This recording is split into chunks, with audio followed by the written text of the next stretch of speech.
la bande dessinée, c'est un monde imaginaire. Et le vin, quand on est des créateurs d'émotions, on est dans le présent. Et là, on est dans l'imaginaire. C'est quand même extraordinaire de voir ce que ce lieu est devenu. À l'origine, notre héros goûte une bouteille dans le tome 1, une 59. Il a une émotion extraordinaire. Il se dit, je veux trouver les cèpes qui ont permis ce vin parce que j'ai ce clos oublié dans la forêt que je veux replanter. Donc là, on est sur le terroir de la Molle-Pierre.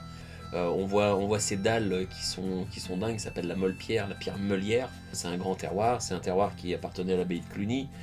Il n'a pas vu de vigne depuis 150 ans. Toute l'histoire de ce terroir, c'est justement de refaire des grands vins.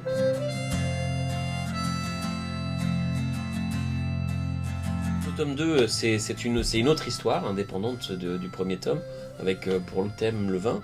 Et là, en fait, on part d'un fait historique qui est la flavescence dorée. Et donc, en fait, tout ça, ça nous rappelle le phylloxéra, la destruction du vignoble au début du siècle. Et donc, on va se servir de ce drame qui, un jour, on se réveille et on a un arrêté préfectoral qui nous dit on doit arracher toutes les vignes.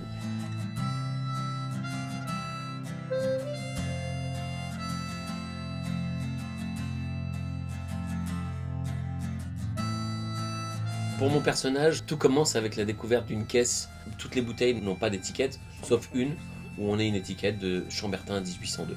Donc Chambertin, forcément, ça me parle. Je suis bourguignon, je suis sommelier. Donc j'appelle mon ami Alexandro Chavarro, il est sommelier de l'Astrance à Paris, pour venir ouvrir, identifier et partager, parce que le vin c'est aussi le partage. On ouvre cette bouteille, on a tout le cérémonial qui va autour de l'ouverture d'un très vieux vin. Et en fait, on va se rendre compte que c'est pas un Chambertin 1802, qu'à l'intérieur, on a un madère, un très vieux madère, un très grand madère.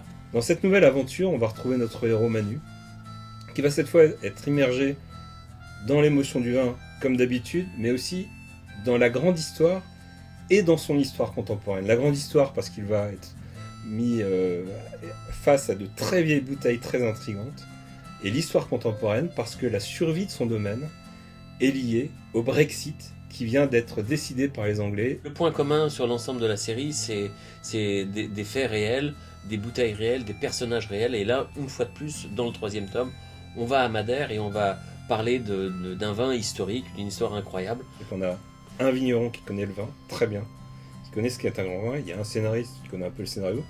Il y a un dessinateur incroyable qui amène vraiment la dimension de la gourmandise, de la comédie, qui fait un travail extraordinaire et qui rend l'album joyeux à l'image de ce qu'est le vin en fait. En tout cas, la promesse qu'on peut faire au lecteur, c'est que ces bouteilles de très vieux vin viennent effectivement d'un lieu incroyable, qui n'est pas Madère, même si elles sont des Madères, et appartenaient à un personnage hors du commun.